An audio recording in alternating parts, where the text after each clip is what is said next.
Alors, excusez-moi, je demanderai à nos panélistes de s'avancer, s'il vous plaît, à l'avant. Sonia.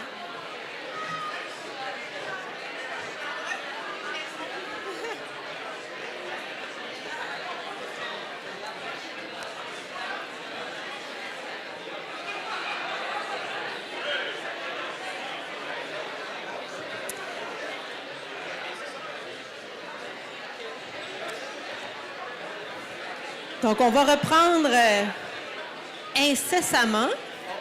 Je demanderai à nos panélistes de venir me rejoindre en avant, s'il vous plaît.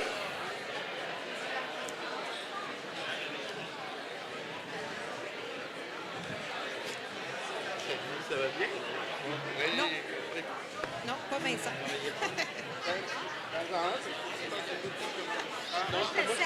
C'est pas beau. Bonjour. Allô? Ça va? Ça va bien? Oui. Salut. Comment ça va? Ça a faim ce soir, hein? Ouais, agacé.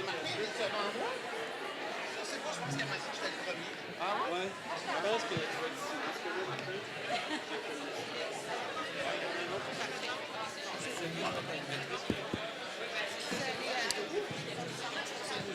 Oui, oui. C'est pour vous. Asseyez-vous, les yeux. OK, d'habitude, c'est Martin, Gaston, je vais vous faire par Charles. J'enlève ça. Merci. On va l'inverser.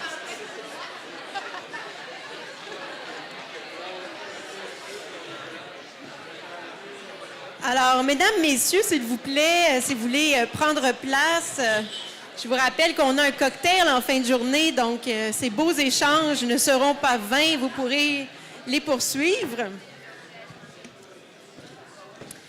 Alors, j'ai le plaisir d'accueillir avec moi nos 5 panélistes pour cette dernière partie de la journée et non la moindre. Donc, dans le cadre d'un panel qui vise la présentation et le dévoilement de la Déclaration de Montréal sur l'évaluation et la mesure d'impact social. Donc, je vous les présente M. Martin Frappier, directeur adjoint au chantier de l'économie sociale. M. Gaston Bédard, président directeur général du Conseil québécois de la coopération et de la mutualité. Bonjour.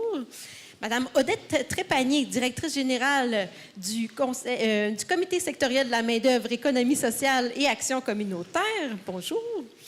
Monsieur Richard Gravel, directeur général du Collectif des entreprises d'insertion du Québec. Et Madame Sonia Vaillancourt, directrice générale du Conseil québécois du loisir. Alors, la déclaration dont il va être question cet après-midi s'inscrit vraiment dans une optique de positionnement. Bien que les enjeux qui touchent l'évaluation et la mesure d'impact ne fassent pas de grands débats encore ici au Québec, il y a plusieurs acteurs dans le mouvement de l'économie sociale qui ont senti la pertinence de poser leurs propres balises autour des questions d'évaluation de mesures d'impact social, d'identifier, selon eux, les opportunités et les enjeux que posaient ces questions, et de définir déjà en fonction de quels paramètres généraux ils souhaitaient embarquer dans cette aventure de la mesure d'impact social. Plus tôt cet avant-midi, Mme Kate Roth a parlé de l'importance pour les organisations to call the shot. Alors, je pense qu'au Québec, c'est quelque chose qui résonne assez bien pour nous aussi comme expression. Le comité de suivi du projet sur l'évaluation et la mesure d'impact du TIES, dont plusieurs organisations ici représentées sont membres, trouvait que ça pouvait être intéressant finalement de fonctionner avec une déclaration. Ça pouvait être une belle façon de travailler un positionnement commun pour l'écosystème et que surtout le processus entourant l'élaboration de cette déclaration-là pouvait être un exercice intéressant de dialogue, de démocratie participative et même d'appropriation des enjeux. Et qui dit, bien sûr, coécriture en économie sociale, dit consultation, participation de nombreuses parties prenantes, donc des directions générales, des membres de conseils d'administration qui ont été interpellés, qui ont participé, avec de nombreux allers-retours, de très beaux échanges aussi sur le sens des mots qui étaient employés. Et c'est ainsi qu'aujourd'hui, il nous fait plaisir de vous dévoiler la 872e version de ce texte qui a été qui a travaillé, qui a voyagé beaucoup. On aimerait souligner aussi l'implication extrêmement précieuse et importante de 3 personnes, Maude Léonard de l'UQAM, Marie Bouchard, aussi affiliée au CRIS, qui vous a été présenté plus tôt, et Sylvain Lefebvre aussi du FILAB. Donc, merci beaucoup à vous pour votre contribution. Et permettez-moi maintenant de laisser la parole aux co-auteurs de cette déclaration-là. Dans le fond, on a demandé aux représentants de ces 5 organisations de venir vous exposer quel était l'intérêt, selon eux, de cette déclaration, quelle était sa résonance en lien avec les réalités de leur propre réseau. Donc, on va commencer avec Martin Duchantier pour quelques minutes. Est-ce que ça marche? Oui. En général, je parle assez fort pour ne pas avoir de micro. Donc, si j'ai un micro, je vais peut-être le reculer un peu pour ne pas écraser les oreilles des personnes. Le chantier est heureux d'adhérer à cette... nous autres, on avait adhéré à la 870e édition de la Déclaration. Donc, je ne sais pas si la dernière, on va s'en dissocier. Non.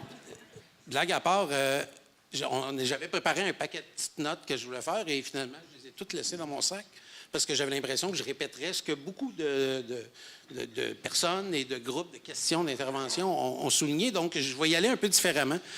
Peut-être vous dire pourquoi le chantier, non pas pourquoi le chantier adhère à la déclaration, mais directement, ça va être la réponse, mais pourquoi le chantier a adhéré au projet dès son départ. D'entrée de jeu, j'allais faire ça sous l'angle de la boutade, mais ça n'en est même pas une. Initialement, on avait quasi l'illusion, sinon l'espoir, de déboucher sur une mesure de l'impact social de l'économie sociale, d'un bout à l'autre. Un des grands défis qu'on a en économie sociale, c'est qu'il nous manque un peu de données parfois pour dire exactement qui on est. Pour ceux qui l'ont déjà entendu, vous savez qu'on est 7000 entreprises à travers le Québec. On se développe énormément parce qu'il y a 20 ans, on était 7000 entreprises à travers le Québec. Et heureusement, probablement qu'à la fin du mois, on sera beaucoup plus parce qu'il y aura un portrait statistique qui sera publié. Mais on a un défi de nommer qui on est, ce qu'on fait, et ensuite, et autrement que dans des cases convenues de nombre d'emplois, nombre d'entreprises, et ainsi de suite. Surtout que dans notre cas, il y a des limites à la chose. Donc, le chantier comme organisation, dès le départ, avait un peu cette illusion-là de dire, bien, on embarque dans un projet, puis probablement qu'à la fin, on pourra avoir une mesure d'impact de l'économie sociale. D'entrée de jeu, les premières discussions, rapidement, avec Vincent, l'équipe, Émilien, et ainsi de suite, on a rapidement réalisé à quel point réfléchir à l'impact de l'économie sociale, ça revenait aussi beaucoup réfléchir à l'économie sociale, réfléchir à ce qu'on est, à comment on se définit, ce qu'on fait, et ainsi de suite. Déjà là, on a des sacrés problèmes parce que comment on se définit, on a beau avoir une loi sur l'économie sociale, 2 forums internationaux, un paquet d'activités, des outils qui portent le nom économie sociale directement ou pas, les débats poursuivent. Encore récemment, au CA du chantier, on travaillait sur un cadre de référence et quand on arrive sur des enjeux très précis, les compréhensions ne sont pas toujours parfaitement partagées. Donc, effectivement, il y a lieu de remettre, et c'est un peu ce que le projet nous a ouvert, entre guillemets, comme possibilité, c'est de remettre la discussion sur l'identité. Et donc, par extension, quand on a embarqué dans le projet et qu'on a bien réalisé, de un, qu'on n'aurait pas de mesure de l'économie sociale au sens large du terme, ça a été une motivation de dire, mais la réflexion qu'on fait, parce qu'on l'a fait tout le long du projet, bien, on pense que c'est une réflexion qui va devenir importante pour les acteurs. À partir du moment où tu veux mesurer ton impact, peu importe la raison, parce que c'est une demande de ton bailleur de fonds, parce que tu veux t'améliorer, parce que tu veux prendre acte, justement, une meilleure appréciation de ton action pour éventuellement la modifier ou la changer complètement. Mais quand tu veux faire cette étude-là, tu n'as pas le choix de te questionner sur d'où tu pars. Pourquoi tu fais ce que tu fais exactement? On l'a mentionné, puis on n'y reviendra pas, perspective de transformation sociale, ainsi de suite. Une fois que tu as clarifié, puis on pense que c'est le cheminement qui peut aider les entreprises justement à se resituer, une fois que tu as clarifié ce que tu fais, avant, et c'est assez rapidement, c'est ce qui est arrivé dans les discussions, avant d'en arriver à comment tu le fais, parce que ça aussi c'est important, plutôt à qu'est-ce que tu fais comme action et comment évaluer ces actions-là ou leurs effets, tu te poses la question en économie sociale, comment on le fait? Donc tu mets de l'importance sur les processus. Au-delà du résultat en bout de ligne, il y a l'enjeu des manières de faire, des façons qu'on a de gérer une entreprise ou de définir un problème, ou, bon, tout l'enjeu de la concertation ou de la gouvernance démocratique, et ainsi de suite. Il y a donc l'enjeu de comment on le fait. Et ça nous apparaissait assez important parce que le contexte qui nous amène à discuter de l'impact social et de la mesure d'impact social, c'est pas dégagé d'un contexte ambiant où il y a, dans le discours, je dirais, très large, là, la notion d'impact social qui est de plus en plus utilisée dans toutes les sauces. C'est pas innocent non plus que c'est suite à une période où on a beaucoup parlé de l'entrepreneuriat social, où de notre point de vue, ou en tout cas dans nos milieux, les acteurs ont commencé à se définir parfois pas autant sur ce qu'ils font que sur ce qu'ils ne font pas ou sur ce qu'ils font différent de d'autres. Donc, le projet sur l'évaluation, c'était une façon aussi de revenir à l'essentiel, de dire, bon, plutôt que de se définir par rapport à un autre acteur, revenons à ce qu'on fait et ce qui est en quelque sorte notre identité profonde. Donc, il y avait cet enjeu-là de vocabulaire, en quelque sorte. Donc, comprenons-nous, nommons les choses, nommons les motivations, les valeurs qu'on a pour éventuellement en faire une meilleure évaluation. Il y avait un enjeu de partager le vocabulaire, mais un enjeu aussi de partager les connaissances. Et c'est une des grandes raisons pour lesquelles on a participé. On avait déjà des portraits. Bon, on l'a oublié, je vous l'ai dit, là, on oublie à court terme une seule mesure d'impact social de l'économie sociale, surtout que je peux prendre mon chapeau de communication, puis le gars de com aurait tendance à dire « Oui, on veut une mesure, mais on aimerait ça qu'elle s'exprime dans une ligne, un slogan, et que ça soit clair. L'impact de l'économie sociale, c'est... » Bon, on oublie ça. On avait beaucoup de mesures d'impact, plusieurs mesures d'impact de toutes sortes, des fois sectorielles, des fois autrement, et on se posait la question de comment éventuellement on peut associer ça ensemble. Une des difficultés qu'on a quand on a des méthodologies ou des approches différentes, c'est que ça devient difficile un peu de faire émerger une vision générale. Donc, ça a été en quelque sorte une approche un peu pragmatique de dire on va alimenter les acteurs, on va s'appuyer sur des pratiques qui existent déjà pour multiplier auprès des acteurs l'intérêt à réaliser une mesure d'impact social et donc de faire émerger à la fois la relation entre ce qu'on est, ce qu'on fait, comment on le fait. Autre raison, au-delà du climat ambiant et d'une volonté, je dirais, de se positionner, il y a toute la perspective de co-construction avec nos partenaires. Les entreprises d'économie sociale, et là, il faut se rappeler, le projet est démarré il y a 3 ans. Il y a 3 ans, c'était un autre gouvernement. C'était aussi des finances publiques qui étaient traitées ou gérées différemment. Et donc, il y avait une grande préoccupation chez les acteurs de se positionner beaucoup sous l'angle du financement avec une évolution dans les manières de faire au niveau du financement, ce qui nous emmenait à avoir un peu une attitude de précaution, de vouloir équiper les acteurs pour qu'ils puissent justement entretenir une négociation, une discussion, une co-construction avec leurs partenaires pour identifier des indicateurs, des méthodes, on peut le nommer comme on veut, mais pouvoir documenter et mettre de l'avant leur réalité sur leur propre base, mais aussi en gardant en tête, parce que c'est important que l'autre partie, le bailleur de fonds, a sa propre réalité. C'est le cas pour l'État, c'est le cas pour les fondations, et qu'on ne peut pas se définir en vase clos sans considération de ce que l'autre veut aussi dans cette perspective-là. Si on veut mesurer l'impact, l'important, c'est d'abord de se connaître.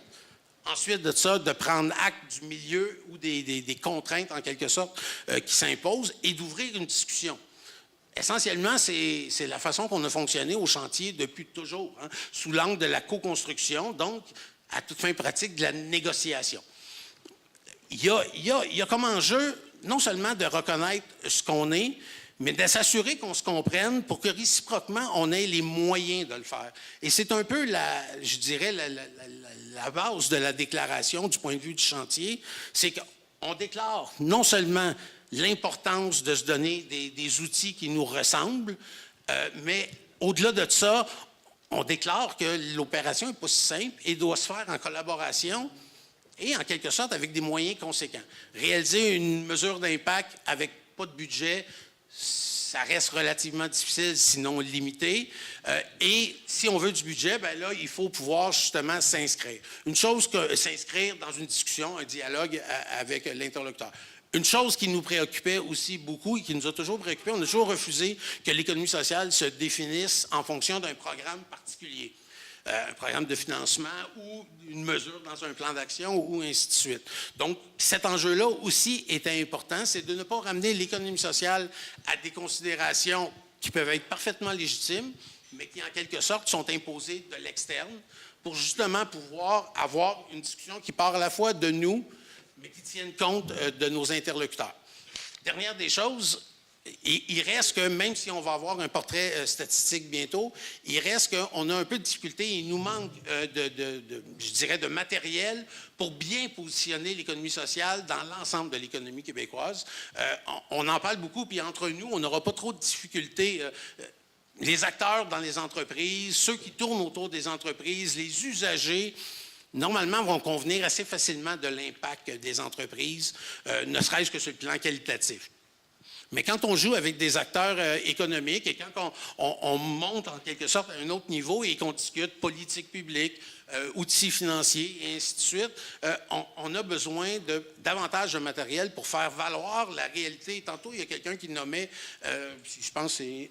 Non, ils ne sont plus là. Jacques de la Fondation Beatty qui disait, au début, on n'avait pas les bons indicateurs, donc on n'avait pas d'impact.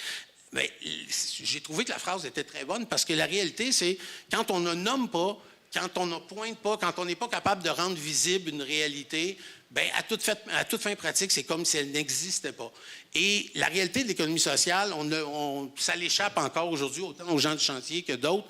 Parfois, on qualifie ça comme le secteur de l'économie sociale. On a fait des efforts dans les dernières années pour rappeler que l'économie sociale, ce n'est pas un secteur. C'est un mode de développement qui est présent dans tous les secteurs d'activité.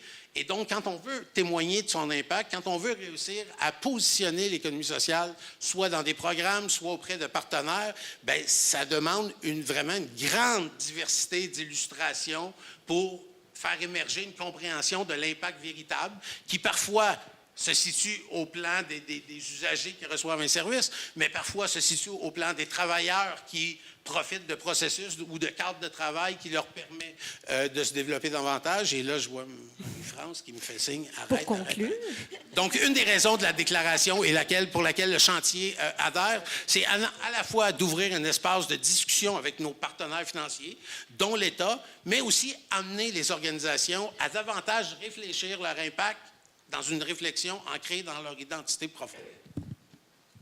Merci beaucoup, Martin. On va poursuivre avec M. Bédard. Merci, merci Marie-France. C'était intéressant. Martin, tu m'as inspiré un peu, mais je vais peut-être couper dans quelques éléments de mon texte quand même. Dans un premier temps, me permettre de féliciter le TIES pour cette initiative. Ce n'est pas évident de se lancer dans ce chantier. Ça fait, tu l'as dit, 3 ans déjà que se sont lancés dans ce chantier de l'étude d'impact social. Et j'imagine que ça a demandé pas mal de discussions pour réussir à avancer. Ça fait qu'on est très fiers, Vincent, de toi et de ton équipe d'avoir avancé là-dedans. Surtout d'avoir impliqué également, puis on ne s'est pas laissé prier, je pense, pour participer, le monde coopératif et mutualiste. Ça nous fait vraiment plaisir d'être dans le coup dans ce processus d'une meilleure compréhension des impacts sur nos communautés, de la vie de nos entreprises. Plusieurs personnes, d'ailleurs, du monde coopératif sont ici dans la salle. Juste en nommer quelques-uns, j'ai vu Isabelle du Réseau du travail, Isabelle Faubert, que tout le monde connaît, qui est très, très impliquée. Benoît Caron. Benoît, merci d'être là également dans le domaine de la santé, des services à domicile et autres. Il y en a sûrement d'autres sans les nommer. Je veux dire que pour nous, ce processus-là est important, puis on entend bien y travailler dans la mesure du possible au cours des prochaines années, parce que ce n'est pas un chantier de 6 mois ou 1 an, c'est un chantier de sûrement plusieurs années. Juste se rappeler qu'il y a un grand courant qui émane actuellement sur justement l'investissement dans l'impact social, et je pense qu'il faut y participer, il faut s'y intéresser, il faut réagir, il faut peut-être changer notre façon de déjà parler de nos impacts au niveau de nos collectivités, l'impact de nos entreprises pour ajuster au nouveau discours. On sait que la relève s'attend à ce qu'on parle davantage de certains éléments comme l'environnement, l'inclusion, l'accès à certains services. Donc, pour nous aussi, on va devoir être un petit peu plus, je dirais, transparent ou plus précis dans l'évaluation de nos impacts, nos indicateurs d'impact social.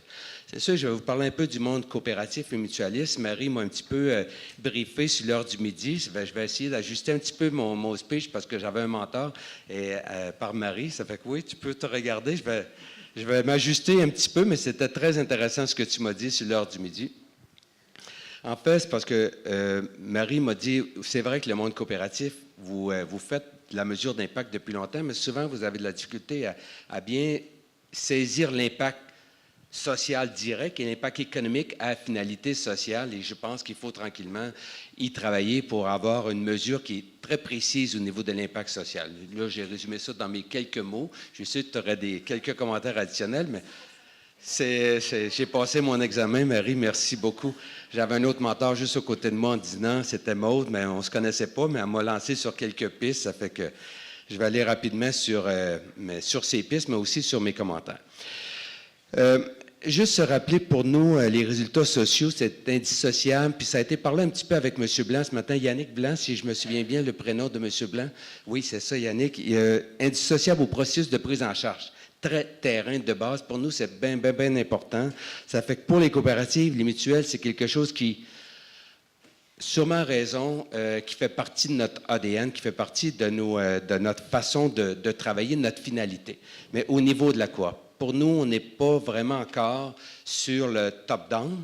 Vous avez parlé d'un passage d'un système à un écosystème ou de passage des systèmes à des systèmes écosystèmes davantage. Nous, on est davantage là, puis on a la prétention, humblement, qu'on était déjà un peu dans des approches plus d'écosystème où on prenait chaque unité terrain, puis on en faisait un système plus global, ce qu'on appelle un écosystème. Pour nous, le processus d'évaluation contribue, puis on est persuadé d'évaluation de l'impact social, une meilleure connaissance, puis surtout, il faut se le rappeler, puis ça a été un peu dit par Martin, une reconnaissance. Donc, mieux se faire connaître de ce qu'on fait déjà et ce qu'on peut faire encore de mieux, mais surtout, de se faire reconnaître dans ce qu'on fait. Je pense qu'on est les champions dans nos communications. Vous avez compris, j'ai dit un peu l'inverse de ce qu'on est réellement. Là, c'est pas, nous ne sommes pas nécessairement les champions dans la communication de nos impacts au niveau de nos collectivités, nous, pour les coops, les mutuelles, auprès de nos membres. Donc, la mesure d'impact va sûrement nous permettre, ce processus-là, de peut-être faire mieux en termes d'identification, mais aussi en termes de communication de ces mesures. Parce qu'on nous avait demandé pourquoi d'être ici aujourd'hui, pourquoi on est ici aujourd'hui, pourquoi on est embarqué. Donc, pour nous, c'est un peu les quelques propos. C'était important de mieux situer nos mesures d'impact, confronter nos idées avec l'ensemble des acteurs de l'économie sociale, comme une journée comme aujourd'hui, faire en sorte que ça nous permet encore et encore d'évoluer au niveau de la réflexion dans notre finalité des coops, des mutuelles, qui on a la prétention de dire vraiment au niveau des membres, au niveau de la société, c'est ce qui nous intéresse. L'argent, ça nous sert davantage comme un moyen pour atteindre nos finalités. Là, je pourrais vous donner quelques exemples, en fait, sur des finalités, puis je vais vous en donner tout de suite après, ça va être plus facile. Quelques exemples, on m'en avait demandé. Juste se rappeler que dans différentes coopératives réalisent un bilan coopératif puis un bilan social qui va bien au-delà des simples chiffres. Il est bon de se rappeler dans un contexte de partage de profits. Je le crois, même les chiffres peuvent avoir un impact social assez direct, ce qu'on appelle l'utilisation de l'argent pour des finalités qui sont davantage sociales, qui sont davantage humaines, davantage pour nos collectivités. Au début des années 2000, puis c'est pas parce qu'on a tout réalisé au niveau de l'impact social, mais déjà, je pense que c'est important pour nous d'essayer de mesurer certains aspects de nos actions. Donc, au début des années 2000, le milieu coopératif québécois s'est mobilisé pour l'évaluation de sa vie coopérative. C'est une approche à plusieurs formes, là. Il y a eu le bilan coopératif, l'audit coopératif, la certification en conformité coopérative, qui inclut des finalités de nos entreprises coopératives. Et je pense qu'on continue encore à essayer de faire davantage avec des bilans coopératifs que vous retrouvez dans plusieurs organisations coopératives et mutualistes. Juste quelques éléments. Nous avons aussi constaté, puis ça réfère à ce que je vous ai dit précédemment, c'est que si on veut avoir un succès de l'identification de ces indicateurs, il faut vraiment que ce soit fait par la base. On peut essayer d'établir quelques paramètres à haut niveau, pas nécessairement top-down, des balises, mais il faut que chaque coop, chaque mutuelle, chaque entreprise d'économie sociale est l'identification de ces indicateurs, pourquoi elle existe, pourquoi elle agit au quotidien dans son environnement, dans sa communauté, avec la participation de ses membres. Donc, pour nous, c'est un incontournable. C'est une réflexion que je voulais vous partager. Donc, ça réfère un peu aux discussions que vous avez entendues ce matin avec certains des panélistes. Il ne faut pas être top-down, mais vraiment bottom-up, c'est-à-dire travailler avec des grandes balises, mais faire en sorte que chaque organisation de terrain puisse identifier ses propres indicateurs, puis éventuellement d'essayer de les passer l'expression, les pouler pour davantage se faire reconnaître dans certains grands secteurs, que ce soit des entreprises d'insertion, des entreprises de travail adapté, les forestières, les funéraires, les services de santé, le réseau du travail, etc., etc. Et si on est capable, puis c'est un souhait, parce qu'il y a eu une question là-dessus ce matin de la part d'un Français, je crois, qui disait, est-ce que vous êtes structuré en regroupement ici au Québec? Bien, effectivement, ce qui est souhaitable. Puis on est très bien structuré dans plusieurs secteurs, au niveau de la foresterie, au niveau de la santé, au niveau du réseau du travail, au niveau des communications, au niveau des funéraires. Ça fait que, puis eux-mêmes sont regroupés dans un autre regroupement, à un autre niveau. Donc, il faut ramasser cette information, faire en sorte de pouvoir la véhiculer pour mieux faire reconnaître les entreprises d'économie sociale ici au Québec. Le but de ça, c'est de faire en sorte de faire adhérer encore davantage de personnes à ce réseau. Puis je pense que les générations qui se pointent actuellement, d'après nos sondages à l'interne, font en sorte que eux, ça va avoir un écho sur eux si on prend le temps de leur présenter l'impact qu'on a réel ou l'impact à développer encore davantage au cours des prochaines années. Un petit rappel, quand je parlais des finalités, les premières coops ont été fondées au Québec pour répondre justement aux besoins de leurs membres. Puis là, je vais vous donner quelques exemples. Les sociétés de secours mutuels ont permis de mutualiser. Ça peut paraître loin, mais quand même, on parle d'impact social. Pour moi, j'espère que Marie va être d'accord, Marie Bouchard, avec ça. Marie, je l'agace un petit peu. Mutualiser les risques pour les agriculteurs en offrant des protections pour la maladie, les accidents, l'invalidité, la vieillesse, les incendies. Ce ne sont que quelques exemples d'impact social qui existaient déjà dès la mise en place de ces entreprises d'économie sociale qui sont les coops, les mutuelles. Puis je suis sûr que pour d'autres entreprises que je connais moins, je suis davantage quelqu'un du monde coop et mutualiste, mais je suis sûr pour les autres entreprises d'économie sociale, c'est la même chose aussi. On a ces retombées qu'il faut identifier encore davantage, mesurer encore davantage, pas nécessairement en chiffres, mais en impact réel et éventuellement prendre le temps de mieux véhiculer auprès des parties prenantes.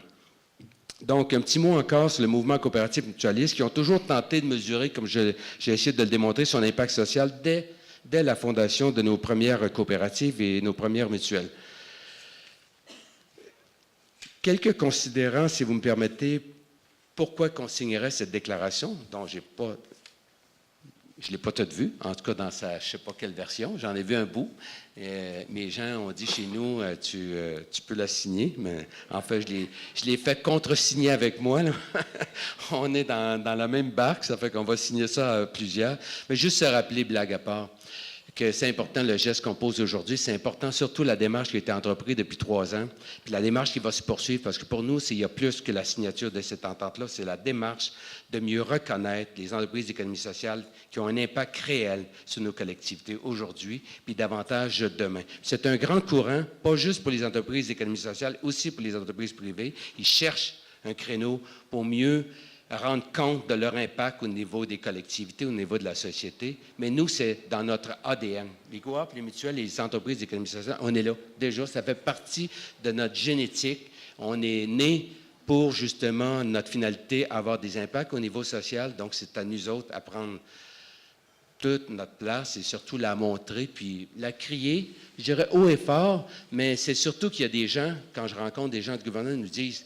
Puis encore en fin de semaine, j'avais le plaisir de rencontrer quelques personnes dans une activité festive. Ils m'ont dit, vous ne nous parlez pas. On fait un peu de représentation, mais vous n'en faites pas beaucoup par rapport à l'entreprise privée. Donc, c'est à nous autres à prendre le temps, ils sont prêts à nous écouter, de faire le travail, de leur montrer ce qu'on fait. Puis je pense que le processus que vous avez entrepris, qu'on a entrepris, je devrais dire, je pense, va être porteur pour l'avenir à ce niveau-là. Je terminerai par peut-être une citation que les gens ont travaillé chez nous, que j'ai adhéré, que j'ai transformée à ma manière un peu, mais en fait, nous, on croit beaucoup à la vie associative. On pense que c'est ça qui est porteur de nos messages, puis de notre impact. Et la vie associative, c'est en fait une prise en charge des gens par les gens, pour les gens. Ça, il ne faut pas le négliger, là, plutôt qu'attendre des affaires qui viennent de je ne sais pas où, mais plutôt qu'on se prend en main. En fait, c'est véritablement, pour reprendre une expression de Marie, qui a dirigé Marie Lacasse, qui est avec nous aujourd'hui, qui a dirigé une coopérative qui avait vraiment un impact social dans son milieu, énormément. Elle me disait à la fin, en fait, M. Bédard, c'est rien de plus que, en fait, la transformation du monde par le monde. Fait que, merci, Marie, de cette dernière touche. Je vous laisse là-dessus, puis bonne continuité. On va être de la partie, ça va de soi. Merci. Merci. Alors, Odette, oui, il faut se passer le micro. Merci. Alors, que dire de plus, hein, quand on a passé après Gaston, oui, et Martin. Alors, moi, ce que je suis venue vous dire, c'est que depuis 18 ans, le Comité sectoriel de main-d'œuvre de l'économie sociale et de l'action communautaire se penche sur la mesure d'impact social avec l'expertise de Linda Binas. Donc, on a visé davantage dans nos stratégies là, depuis, je dirais, les 10 dernières années, autant le secteur d'emploi de l'économie sociale que celui de l'action communautaire. Et on rejoint aussi l'ensemble des secteurs d'activité qui le composent. Le CSMO-SAC a outillé les organisations et les entreprises depuis plus de 20 ans, autant dans des démarches de mesures d'impact social ou encore de formation qui sont venus compléter le coffre à outils, dans le fond, des organisations et des entreprises du secteur. Alors, vous comprendrez que je suis plus convaincue aujourd'hui de l'importance des mesures d'impact social et c'est pour cela que le conseil d'administration du comité sectoriel et moi-même, on est en faveur d'une telle déclaration, même si à plusieurs reprises, nous aussi, on a fait changer des petits mots puis des petites choses. Cette déclaration-là, aujourd'hui, elle assoit, entre autres éléments, le contexte et les conditions dans lesquelles toute mesure d'impact social doit être réalisée, et je vous invite à la lire aussi dans ce sens-là. Le CSMO-SAC conçoit la mesure d'impact social vraiment comme un moyen pour arriver à une connaissance, et les deux acteurs avant moi l'ont prononcé, mais surtout à une reconnaissance des organisations et des entreprises du secteur d'emploi, de l'économie sociale et de l'action communautaire, là où il y a aussi des travailleurs et travailleuses. Bien menées, ces études d'impact-là documentent avec rigueur, et c'est ce qu'on souhaite, leur contribution au sein des milieux dans lesquels elles agissent. Mise de l'avant, quand on prend la peine de la mettre de l'avant, cette contribution sociale-là devient une véritable carte de visite. Et pour nous, quand on a documenté la mesure d'impact de la Fédération des télévisions communautaires autonomes du Québec, on a vu vraiment l'opportunité que les télévisions communautaires se sont offertes avec une telle mesure d'impact. Alors, de notre point de vue, c'est important d'être là, en arrière, évidemment, et en soutien aux entreprises et aux organisations du secteur. Alors, je souhaite que cette déclaration-là soit porteuse du Québec d'aujourd'hui, mais évidemment de demain pour l'économie sociale et l'action communautaire. Merci.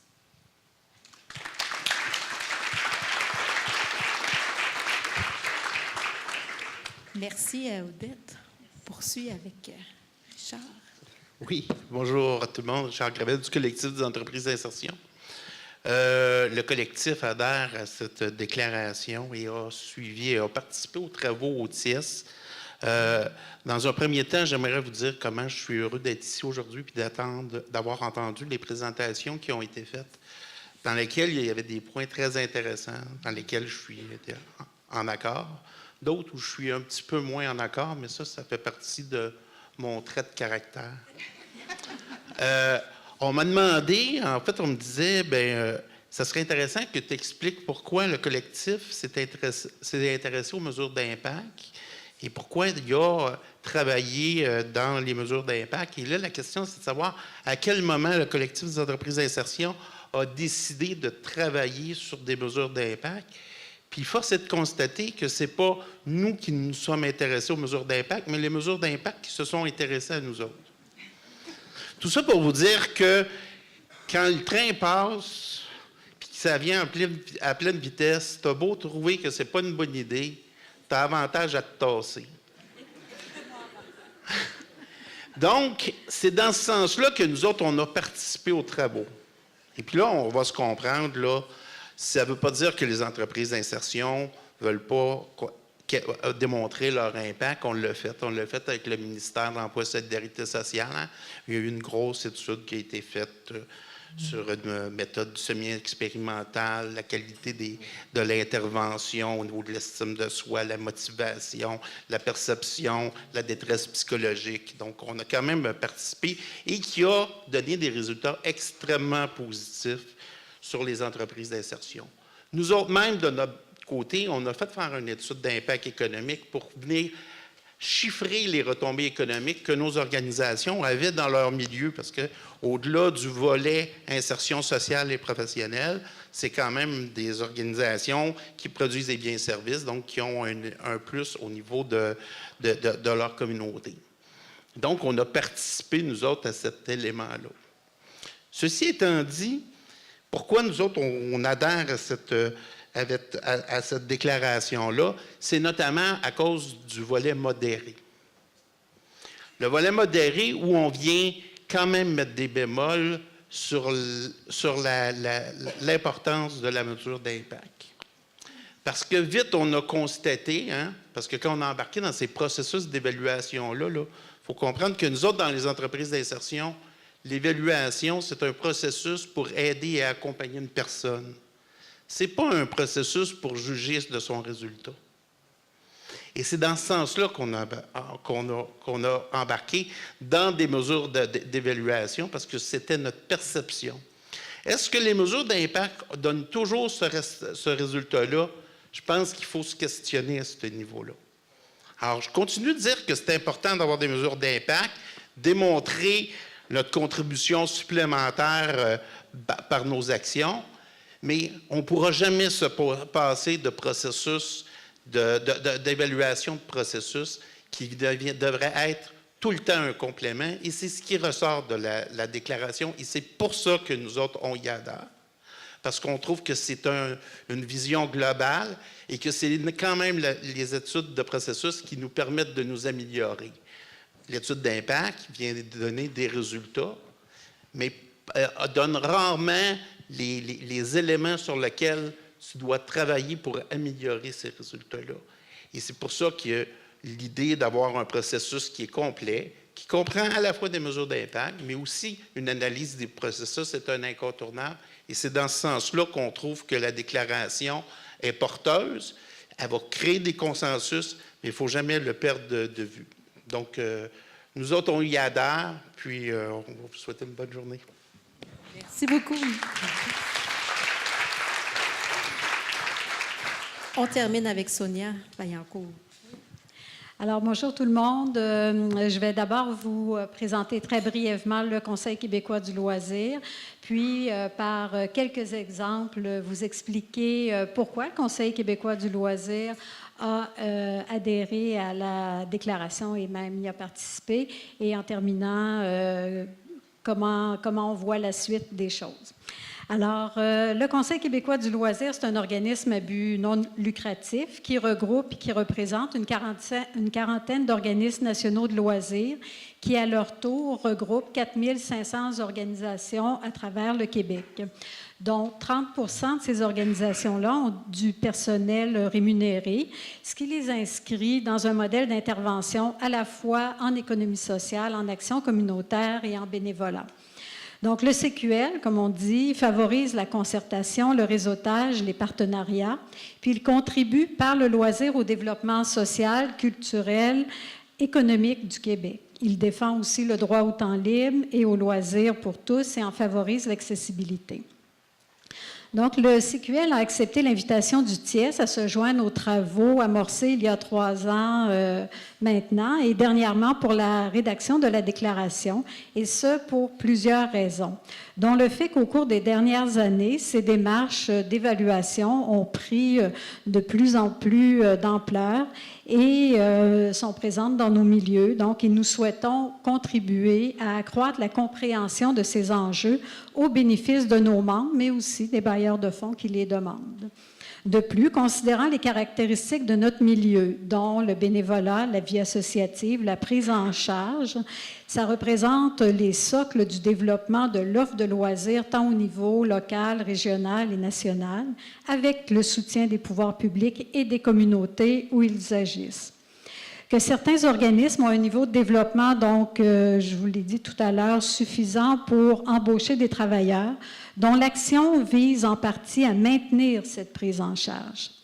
En conséquence, nous considérons que toute intervention d'évaluation doit se faire dans le respect des personnes, des groupes, des travailleurs qui soutiennent ces mobilisations. Alors, c'est pourquoi il nous semble essentiel de réaffirmer que les nécessaires évaluations doivent être réalisées selon un cadre de référence qui intègre des balises comme la reconnaissance de la complexité des situations à évaluer dans nos milieux, que les impacts recherchés sont aussi présents dans les processus de production et non seulement dans les livrables attendus, car ces processus de production fonctionnent par des approches de collaboration, de concertation, de suivi, de confiance, de co-développement, de dynamique de groupe et d'investissement personnel important qui répondent à des motivations intrinsèques qui assurent l'engagement des personnes, bénévoles ou salariés, et la pérennité des fonctionnements. Donc, en conséquence, les démarches d'évaluation devraient renforcer ces motivations puis ces mobilisations en offrant aux personnes la possibilité donc, de reconnaître et de valoriser leurs connaissances et de développer des pratiques d'évaluation en lien avec leur mission. Dans ce sens, nous croyons que les approches d'évaluation de 5e génération qui font appel à des processus de délibération, comme l'évaluation participative, sont en général plus appropriées à nos contextes.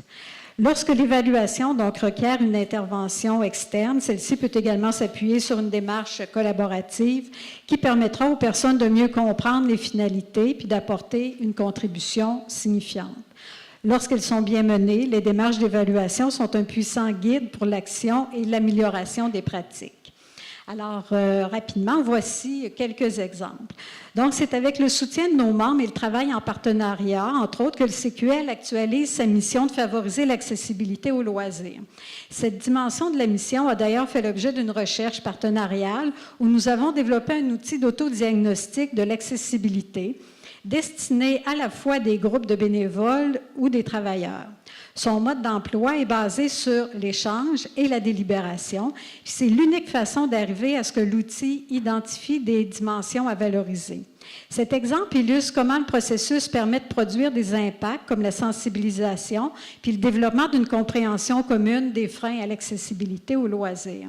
Ce processus permet que la mobilisation vers la recherche de solutions soit déjà bien engagée. Un autre exemple, donc, pour un autre projet, donc, serait l'émergence, le développement puis la gestion collective du programme de formation d'AFA, qui a d'ailleurs apporté un prix international d'innovation en loisirs, tant pour son processus que pour les résultats, dont la structuration de tout un milieu. Alors, parmi les conditions de succès se trouve, entre autres, l'appui des pouvoirs publics et le respect de l'autonomie de fonctionnement, ce qui a permis de développer en concertation, en délibération et par des processus de consensus, un modèle de gestion basé sur l'engagement pérenne des parties prenantes, et ça depuis 10 ans. Ce qui n'a pas empêché les partenaires d'adopter un processus d'évaluation participative et même d'avoir recours à une évaluation externe réalisée avec la participation de tous, ce qui a contribué donc à l'appropriation des résultats puis à la mise en œuvre des recommandations. Alors, pour la suite des choses, maintenant, nous nous engageons, en fait, le CQL s'engage donc à diffuser la déclaration par différents moyens de communication, puis à organiser aussi des activités de formation et d'échange sur les enjeux de l'évaluation de la mesure d'impact, et ce, avec l'ensemble des intervenants du milieu du loisir. Alors, je vous remercie. Merci beaucoup, Sonia. Merci beaucoup à tous nos intervenants. Alors, je crois que c'est maintenant le temps, enfin, de pouvoir découvrir cette fameuse déclaration. Alors, je vais demander à Vincent Vasquendel.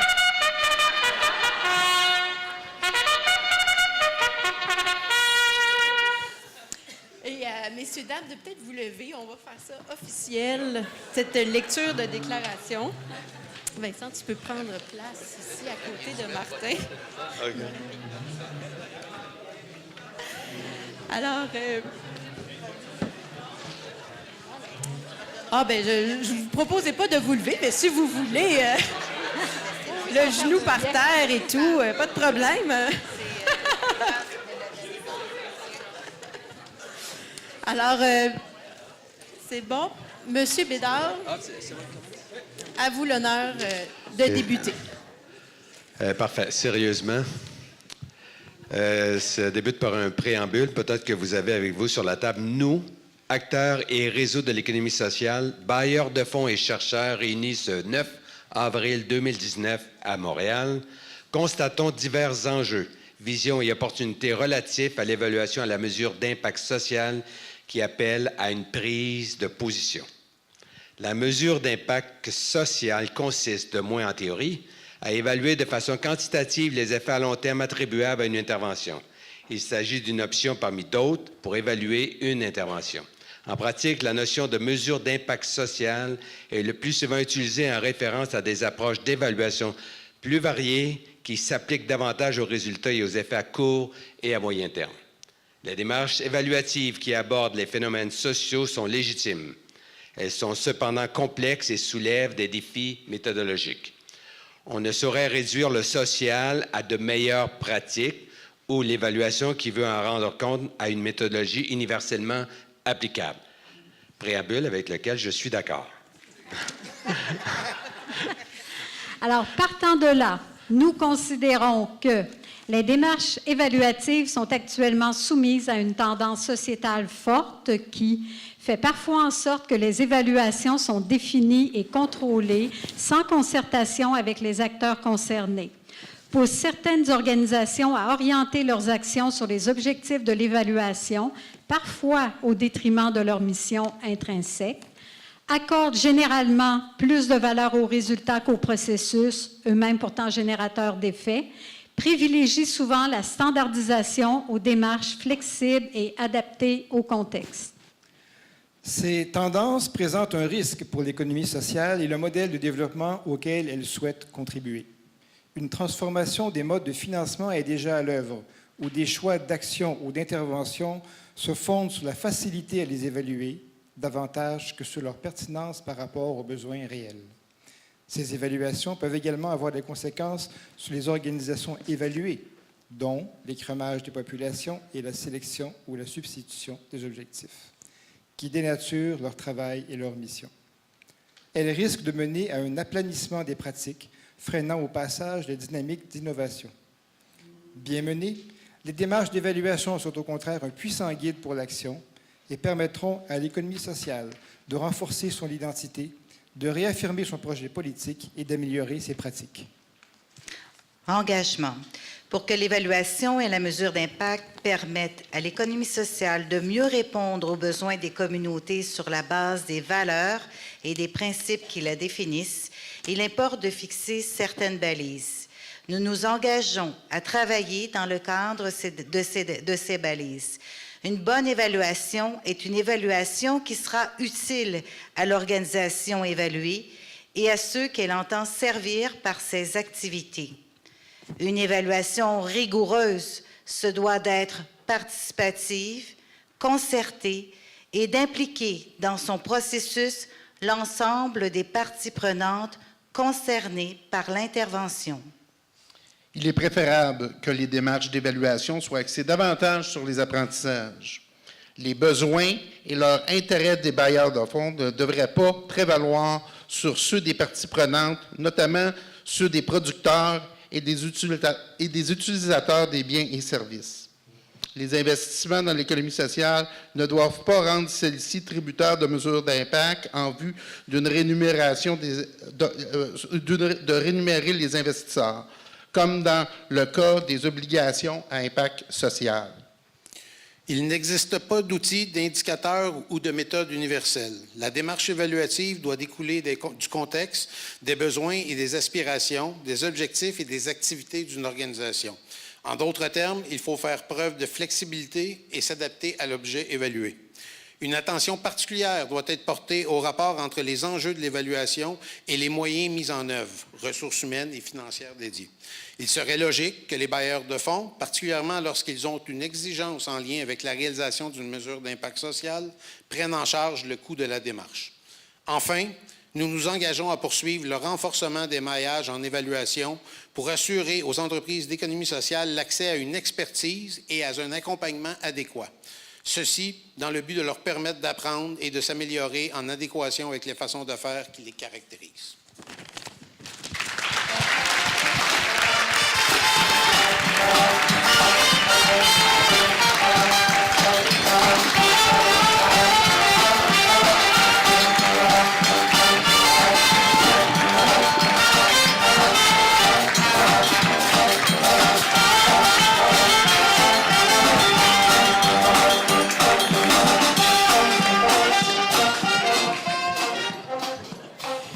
Alors, merci beaucoup, messieurs, dames, pour ce moment historique. Alors, vous pouvez reprendre vos places. Alors, cette déclaration, vous l'avez sur la table. Elle est diffusée maintenant sur les médias sociaux, par Internet. On vous invite à aller aimer les publications qui en font la promotion. Et je voulais quand même souligner qu'il y a plusieurs organisations importantes dans notre écosystème qui ont déjà signé cette déclaration, en plus des organisations qui en sont les co-auteurs. Donc, la Fondation Lucie et André Chagnon, Cap Finance, le réseau de la finance solidaire et responsable, les pôles d'économie sociale, Réseau Coop, le Centre international de transfert et d'innovation et de connaissances en économie sociale et solidaire, CITES, Imagine Canada, Réseau canadien... Oups, j'ai pesé sur le pas bon bouton. Réseau canadien de développement économique communautaire, Ontario Non-Profit Network, Conseil de la coopération de l'Ontario, Demonstrating Value Resource Society, Van City Community Foundation, Common Approach to Impact Measurement. Donc, déjà plusieurs organisations, même à l'extérieur du Québec, qui ont appuyé la déclaration. Et on me faisait remarquer aussi tout à l'heure que cette déclaration, oui, elle s'adresse entre autres à l'écosystème de soutien financier aux entreprises d'économie sociale. Et on a dans la salle des représentants de différents ministères québécois, notamment des gens de la Ville de Montréal aussi, donc des gens qui sont à l'écoute et qui sont ouverts à entendre ce type de message. On approche de la fin, mais comme on n'a pas envie de partir tout de suite, on a préparé 2 interventions pour la fin. Donc, je vais demander à Marie Bouchard de venir vous adresser quelques mots, qui a été qualifiée de mentor tout à l'heure par M. Bédard. Alors, on va l'accueillir pour clore cette journée.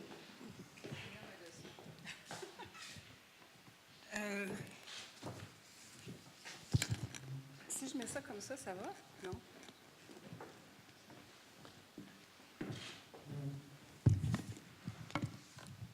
Partout. Téléphone. Merci.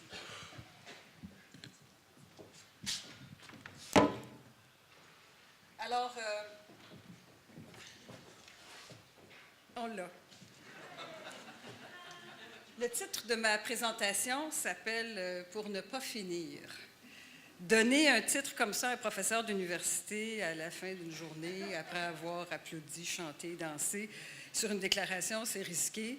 D'ailleurs, j'avais préparé 40 pages de texte avec des graphiques, mais j'ai présumé que vous préfériez que je passe par-dessus. Comment se fait-il qu'on s'est retrouvés au TIES à décider de prendre 3 ans de notre précieux temps pour se poser la question de l'évaluation et de la mesure d'impact, alors que on pourrait dire que ça fait 100 ans, si ce n'est pas plus, qu'on fait de l'évaluation et de la mesure. Il y a les sociétés québécoises d'évaluation, société française d'évaluation, société américaine d'évaluation. What about? Qu'est-ce qui s'est passé? Bien, un train, j'ai entendu parler d'un grand train qui arrivait sur nous. On a entendu parler d'éléphants dans la pièce. Il y avait peut-être un éléphant puis un hippopotame. Alors peut-être que pour pour ne pas rentrer dans tout ce qui s'est dit aujourd'hui, parce que vous l'avez tous entendu et vous êtes tous convenus, hein? Vous vous en rappellerez que vous êtes convenus de ceci aujourd'hui. Il faut quand même se rappeler que le moment où on décide de se poser la question de l'évaluation d'impact en économie sociale et solidaire, c'est le moment où on semble être passé à un nouveau paradigme de l'évaluation. On a certainement changé de vocabulaire. On passe d'une évaluation à la mesure et on passe de l'évaluation de ce qu'on fait à une évaluation des impacts de ce qu'on fait.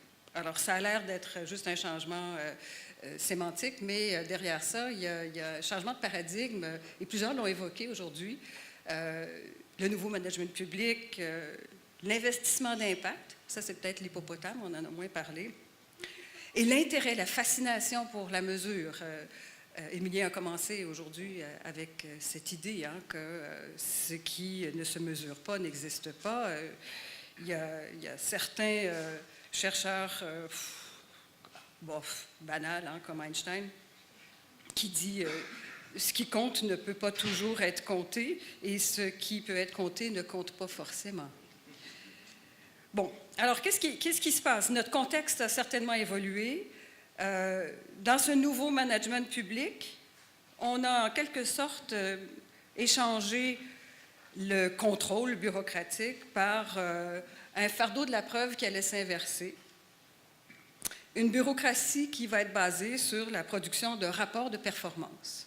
Bon, ça économise le travail des fonctionnaires, ça nous donne le fardeau de la preuve de montrer qu'on est capable de faire ce qu'on est censé faire dans notre programme. Subtilement ou pas subtilement, ça a conduit à l'accentuation de la compétition entre les organisations, à une pression aussi pour une soi-disant professionnalisation qui, de fait, consistait souvent à adopter des méthodes et des principes de gestion qui étaient calqués sur les entreprises privées à but lucratif. Le principe, assez simple, c'est que, à l'instar du profit sur le marché, l'impact mesurable est censé servir de force disciplinaire qui guide l'action, en même temps qu'on peut slacker sur les règles et rendre plus flexibles les programmes. Les contrats axés sur les résultats et la performance pour une organisation, ces contrats sont aussi nombreux que les sources de financement et les programmes auxquels on recourt les acteurs. Chaque contrat amène son lot d'indicateurs et un nouveau format d'évaluation. Le second courant qui marque notre contexte, c'est celui de l'investissement d'impact. D'un côté, Jacques l'a rappelé, 2008 a frappé dur, et certains milieux de la philanthropie doivent adopter des méthodes un peu plus inspirées des milieux financiers. D'un autre côté, certains milieux financiers veulent faire de la philanthropie, mais autrement. On se met à raisonner en termes d'incitation financière à la performance. On veut aussi, bien sûr, et c'est légitime, pouvoir distinguer ceux qui feraient du socio-blanchiment de ceux qui font du vrai impact. On veut pouvoir choisir vers qui destiner les investissements. On n'est plus dans des mesures universelles, on est dans des mesures de sélection par le bailleur de fonds. Et ces investissements seront destinés à ceux qui auront le meilleur rendement social. On vient de faire une combinaison de mots qu'on n'avait pas l'habitude de voir ensemble. Dans certains cas, on va en profiter pour ramasser aussi le rendement financier, comparable à celui du marché si possible, et même mieux puisque le marché était tombé à zéro, donc profitons-en. Mais comment on fait ça, évaluer la valeur financière du social? Bon, il y a toutes sortes de façons, mais les façons les plus rassurantes, c'est lorsqu'on peut le mesurer, parce que mesurer, c'est connaître. Si ce qui ne se mesure pas n'existe pas, et qu'il n'y a que ce qui peut être mesuré qui peut être géré, je vous rappelle que ces deux citations viennent d'un prix Nobel de physique et d'un autre qui est un physicien qui a introduit le zéro absolu, la température la plus basse qui puisse exister, Lord Kelvin. Donc, on s'inspire des physiciens pour se rassurer qu'effectivement, il faut mesurer. Mais est-ce que l'inverse est vrai? Ce qui n'est pas mesurable serait ingérable. Ce qui n'est pas mesurable n'existerait pas. Quelle est la valeur des choses? Quelle est la valeur du temps libre, si je dois y mettre un chiffre de pièce? On est donc face à des controverses. Dans ce contexte, il se pose plusieurs enjeux méthodologiques. Marthe les a bien précisés ce matin. Comment est-ce qu'on peut démontrer avec certitude que les actions qu'on évalue avaient bel et bien le potentiel de résoudre les problèmes auxquels ils étaient censés s'adresser, problèmes de la relation causale? Comment démontrer que les effets qu'on observe sont bel et bien dus à l'action qu'on a menée et pas à d'autres multiples phénomènes qui peuvent être survenus dans le contexte de l'intervention, problème de l'attribution? Pour tenter de résoudre ce type de questions, on est allé voir encore du côté des sciences un peu plus dures, en épidémiologie, en pharmacologie. On a importé des méthodes. Je ne rentrerai pas. Marc Dumont est ici, il pourrait nous faire l'éloge des méthodes à essai contrôlé avec répartition aléatoire. Je n'irai pas là. Le problème, c'est qu'il y a des limites à ce type d'études, surtout lorsqu'il est question de parler de populations, d'organisations très petites, très diversifiées, très nichées, qui font chacun qui ont chacune des approches assez particulières. Trop de variables aussi affectent le social pour qu'on puisse le considérer comme une bactérie. Ça a été mentionné également ce matin. Concernant les contrats qui rémunèrent au rendement, on rémunère les bailleurs de fonds en passant. Surtout, on rémunère les bailleurs de fonds si l'organisation atteint ses objectifs, comme les obligations à impact social. La vérité, c'est quand on regarde la littérature sur ça, est-ce que ça fonctionne? C'est séduisant, a priori, avoir beaucoup d'argent qui vient du privé, qui pourrait nous aider à résoudre ces problèmes persistants, wicked problems. En fait, on en sait très peu. Ce qu'on voit surtout, c'est qu'il n'y a pas nécessairement de meilleurs résultats, la performance n'augmente pas nécessairement, parfois même elle diminue.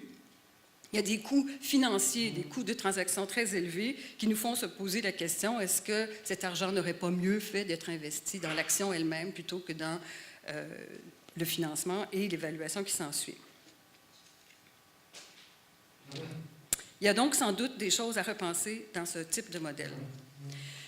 Il y a des conséquences sur les organisations qui sont importantes. Ça a beaucoup été mentionné et je ne crois pas que je doive aller dans le détail puisque vous faites tous partie de ces organisations.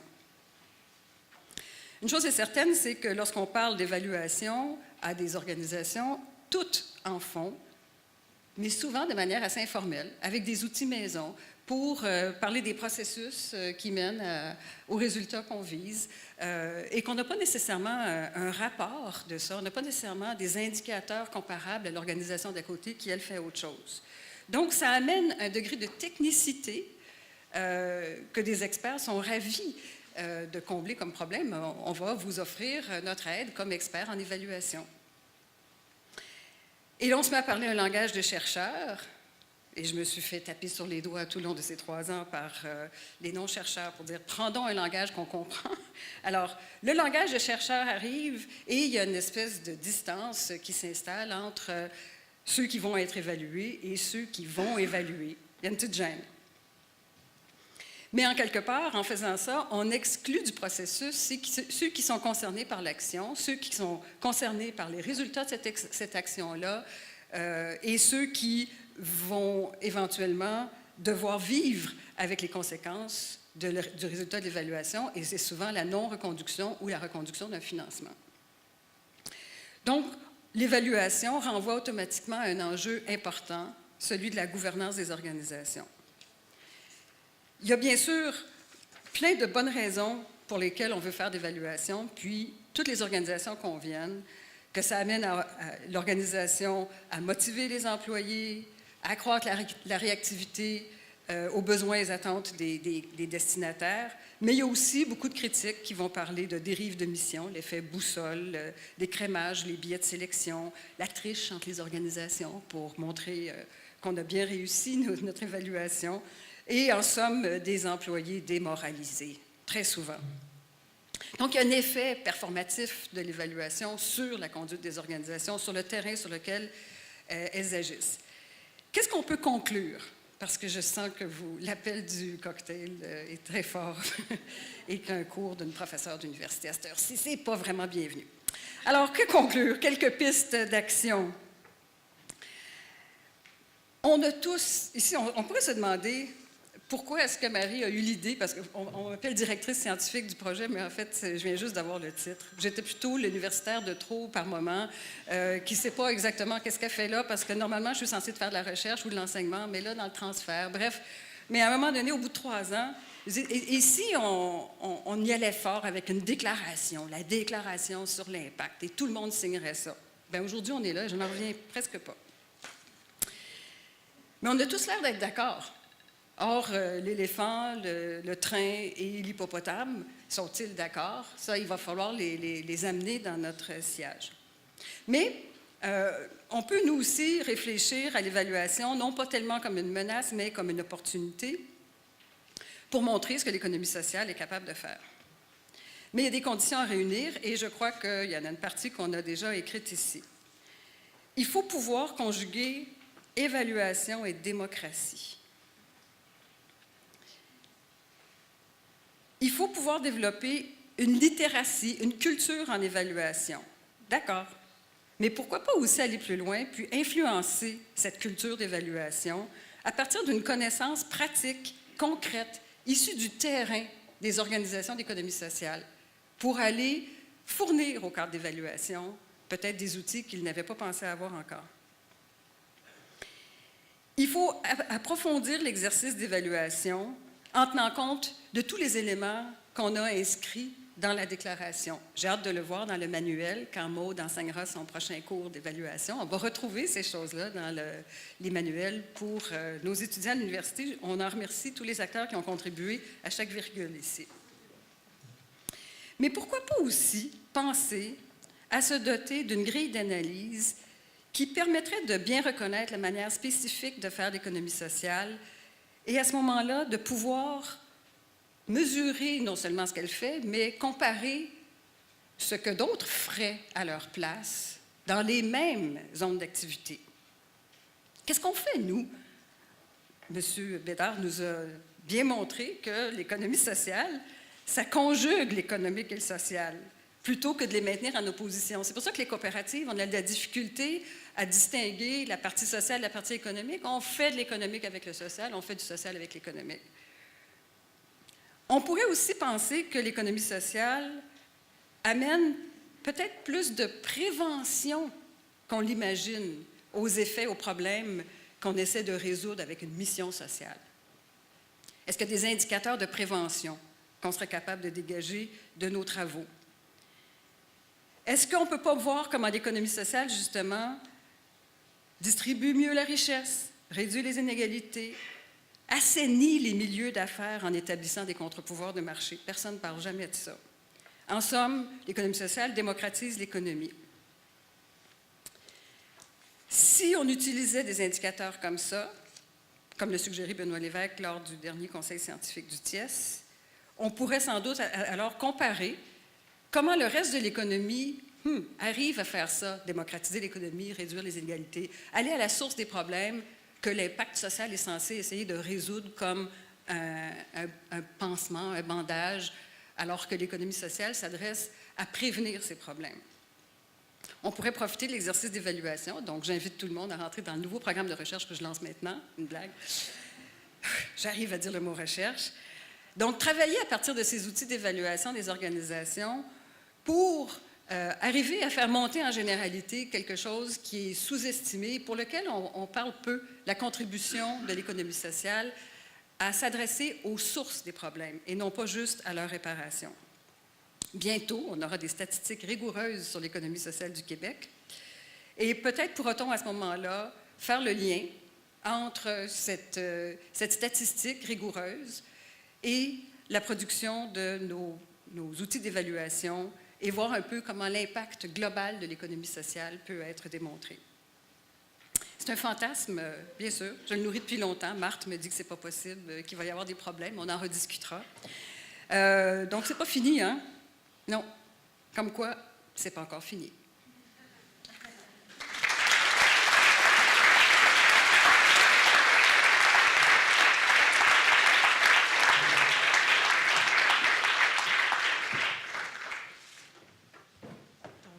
le vrai mot de la fin sera pour Vincent. Bon. Je ne sais pas si vous réalisez à quel point j'ai une belle job. Hein. Je dis 5 minutes au début, 5 minutes à la fin. C'est extraordinaire. Entre les deux, il y a plein de monde qui travaille. Puis... Bon, ça va tomber. Comme dirait l'autre, je serai bref. Ça part mal quand on dit ça. Hein. Donc, cette journée, on l'a dit, ça a été un moment, un moment de conclusion dans un projet de 3 ans qui se termine dans 3 mois, là, qui prendra peut-être d'autres formes par la suite. Mais j'aimerais quand même, en terminant rapidement, faire quelques constats. Je ne vais pas faire toute la synthèse, j'en tiens 4 très rapidement, et surtout de nombreux remerciements.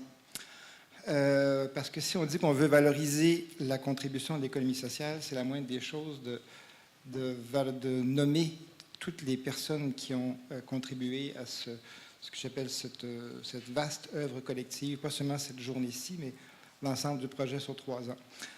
Constat rapidement, bon, on vous avait annoncé un moment de convergence. Alors, je pense qu'on a assisté à des convergences. Il y a eu des moments un peu fascinants où des gens qui ne s'étaient jamais vus se regardaient en disant « mais on dit la même chose ». À 5-6 000 km de distance, on fait le même débat, chacun dans nos coins. Et peut-être que c'est parce que, deuxième point, il y a des enjeux et que, pour reprendre une expression qu'on a effectivement souvent utilisée au TIES et qui a été reprise aujourd'hui, il y a peut-être urgence à se définir avant de se faire définir. Et il y a donc aussi, et à partir de ce débat international, parce qu'on constate, peut-être une nécessité pour la suite de travailler ensemble. Ensemble, c'est qui? C'est entre les réseaux de l'économie sociale, avec les chercheurs, j'ai dit chercheurs, Marie, avec les fondations. Je n'étais pas au débat avec les fondations, mais on m'a raconté un peu. Hein, je pense qu'il y en a plusieurs qui disent il faut qu'on travaille ensemble, on respecte les dynamiques locales, mais aussi, bien sûr, avec les pouvoirs publics, qu'ils soient au niveau municipal, à Québec, dans les différents ministères, des agences, ou au niveau fédéral, pour construire ensemble des critères, des paramètres d'évaluation plus utiles, plus efficaces. Et il y a des pistes et on va continuer à discuter. Ceci dit, la déclaration existe, il y a plusieurs signataires, elle appartient à tout le monde et elle va vivre sa vie aussi. Alors, des remerciements. Donc, je l'ai dit, c'est une grande œuvre collective. D'abord, je rappelle les partenaires financiers. D'abord, le ministère de l'Économie et de l'Innovation qui a non seulement soutenu la journée ici à travers le projet, mais qui a donc financé, soutenu l'ensemble de ce projet sur 3 ans, qui nous a permis de faire tout ce qui a été exposé par Émilien ce matin. La Fondation Lucie, André Chagnon aussi, et le Mouvement Desjardins qui ont, on n'en a pas parlé encore, mais qui ont soutenu ce projet. Pour la journée, les journées d'innovation de l'École des sciences de la gestion à l'UQAM, la Ville de Montréal, la fiducie du chantier de l'économie sociale et le réseau d'investissement social du Québec. Maintenant, j'en ai pour 3 pages. Ça va bien aller. D'abord, les partenaires du projet. On l'a dit, ce n'est pas juste le TIES dans ses bureaux. Il y a beaucoup de choses qui ont été faites, oui. L'espace web, c'est du travail de rédaction, des fois en solitaire, mais il y a beaucoup de réunions, un comité de suivi, un comité de partenaires. On était 25 autour de la table. On ne se réunissait pas toutes les semaines, ça ne vous en pas, mais quand même. Donc, le chantier de l'économie sociale, Martin Frappier, qui était là depuis le début, le Conseil québécois de la coopération, M. Bédard était là aujourd'hui, mais c'était Alain Blanchette, juste derrière M. Bédard, qui participait aux travaux, et merci pour ta collaboration constante. Le comité sectoriel de main-d'œuvre en économie sociale, alors Odette est là, mais il y avait Linda Binas qui a suivi tous les projets. Odette, tu l'as dit, c'est 18 ans de travail, d'expérience sur la mesure d'impact. Le Conseil québécois du loisir, Sonia Vaillancourt. Elle ne parle pas toujours beaucoup, mais quand elle parle, c'est précis, c'est pertinent et c'est très structurant. Le collectif des entreprises d'insertion, Richard Gravel était là, mais il y avait Philippe Migron qui est dans la salle, je ne sais pas qui est là-bas, qui a participé à l'ensemble des travaux aussi. Cap Finance, Philippe Garand, et pour le FILAB, le Réseau canadien de recherche partenariale en philanthropie, Sylvain Lefebvre, Jean-Marc Fontan, qui sont dans la salle aussi. Alors, le CRIS, bon, Sylvain encore, directeur du CRIS, Sylvain Lefebvre. Maud Léonard, on l'a dit, professeur à l'École des sciences de la gestion. Marie, vous venez de voir Marie, on l'a dit, puis c'est directrice responsable scientifique, c'est notre Marie nationale, qui a été très présente pas seulement dans nos travaux ici, mais dans l'ensemble des travaux du TIES. Et merci pour ta rigueur, de réflexion, de proposition, et même quand on est achalé. C'est tellement stimulant. Nos invités de France, de Belgique, du Canada anglais, Marc Nissens, Yannick Blanc, Sébastien Perrault, Kate Ruff, Andrew Taylor, Brent Sadovnik. Et nos autres panélistes aussi, bien sûr, Elisha Laprise de la Fondation Chagnon, Jean-Marie Chapeau du Chantraide, Jacques Bordelot de la Fondation Beati. Des remerciements bien sentis aussi, bien sûr, à l'équipe du TIES qui était presque toute là aujourd'hui. Un merci en particulier à Agathe Lehel, qui est là, ici, qui depuis des semaines, pour ne pas dire des mois, pour ne pas dire des siècles, a organisé toute la logistique de façon méticuleuse en collaboration avec Edith Forbes au TIES. Merci, Agathe. Un absent aujourd'hui, mais qui a été très présent jusqu'en décembre dernier, Gabriel Salaté-Beaulieu, qui est à Genève maintenant, qui a rédigé une bonne partie des documents sur l'espace web, assuré une veille constante sur Passerelle. D'ailleurs, l'équipe de Passerelle est là, Solène, Maëlle, Marianne, qui assure tous les travaux et les suivis. Ça achève, ça n'en fait pas. Mais Marie-France Bellemare,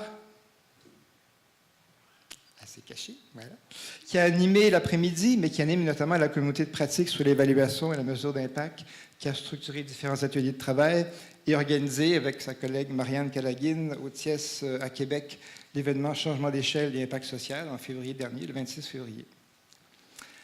Et enfin, ça prendrait presque un roulement de tambour, hein?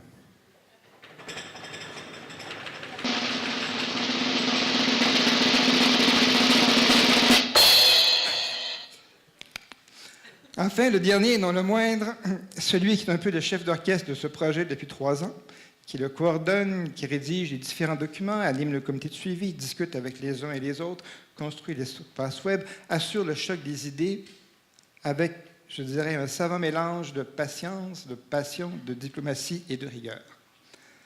Je ne sais pas de qui je parle. Celui qui a porté l'organisation de cette journée et l'a rendue possible dans les moindres détails, celui qui a tenu le clavier pour les 872 versions de la déclaration, mon collègue Émilien Gruet. Si tu peux te lever, Émilien.